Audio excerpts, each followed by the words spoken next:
เคสบายดีพ่อแม่พี่น้องเนาะก็ขอบคุณพระเจ้าสำหรับในเวลานี้ที่เราทั้งหลายได้มีชีวิตอยู่ก็น้อยเองก็ต้อนรับพี่น้องในเวลานี้เนาะในการที่จะฟังพระคำของพระเจ้าด้วยกันเนาะในเวลานี้ก็น้อยเองอยากจะแบ่งปันพระคำของพระเจ้าในหัวข้อที่มีชื่อว่าพระเจ้าเป็นความรักเนาะพระเจ้าเป็นความรักบ่แม่นเพียงแต่พระองค์ทรงรักเราเท่านั้นและความรักนั้นพร้อมที่จะเปลี่ยนแปลงชีวิตของเราจากภายในสู่ภายนอกเนาะดังนั้นให้เรามองที่พระองค์ผู้ทรงเป็นพระเจ้าแห่งความรักเนาะใน1โยฮันบทที่4ข้อที่8ได้ทรงกล่าวดังนี้ว่าคนทุกคนที่บ่รักก็จะบ่รู้จักพระเจ้าเพราะพระเจ้าทรงเป็นความรักบ่เพียงแต่ว่าพระเจ้ามีความรักเท่านั้นแต่ความจริงก็คือพระองค์ทรงเป็นแก่นสารของความรักพระองค์เป็นความรักเนาะดังนั้นใน1โยฮันบทที่4ข้อที่16บอกว่าเหตุฉะนั้นพวกเรารู้จักและไว้วางใจในความรักที่พระองค์ทรงมีต่อเราพวกเรารู้ว่าพระเจ้าเป็นความรักและผู้ใดก็ตามที่ดำรงชีวิตในความรักก็มีชีวิตอยู่ในพระเจ้า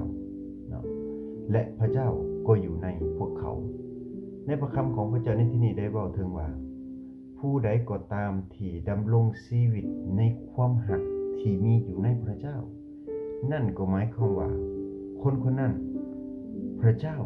ได้อยู่ในชีวิตของเขาเนาะดังนั้นการสะท้อนถึงความรักอันยิ่งใหญ่ของพระเจ้า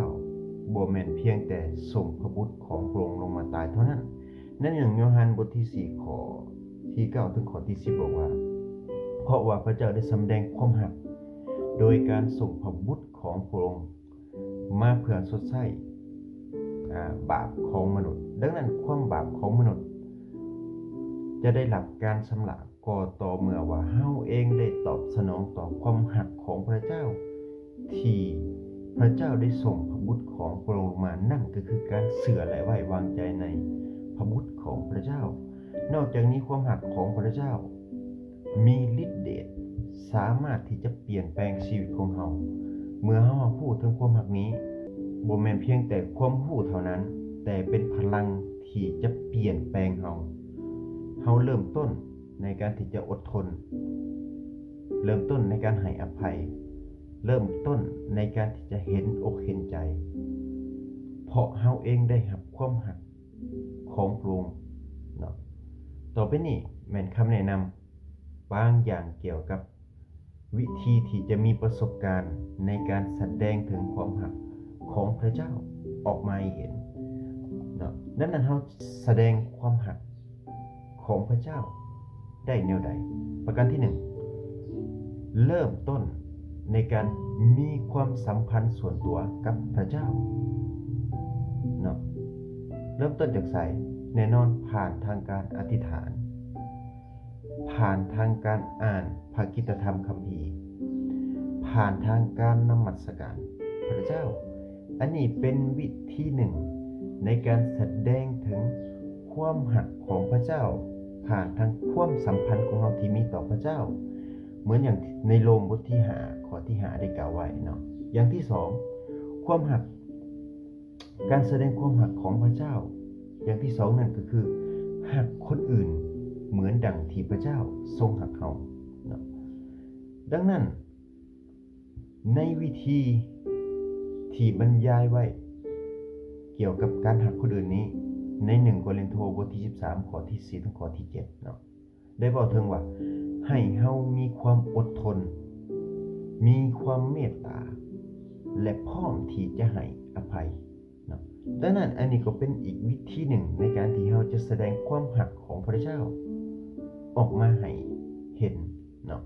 นั่นก็คือการรักคนอื่นดังที่พระเจ้ารักเฮาเนาะอย่างที่3การให้อภัยคนอื่นเนาะอันนี้เป็นอีกวิธีหนึ่งในการที่จะแสดงถึงความรักของพระเจ้าที่มีต่อเราเนาะนั่นเฮ็ดตามตัวอย่างถึงวิธีที่พระเจ้าให้อภัยเราในโคโลไซบทที่3ข้อที่13บอกว่า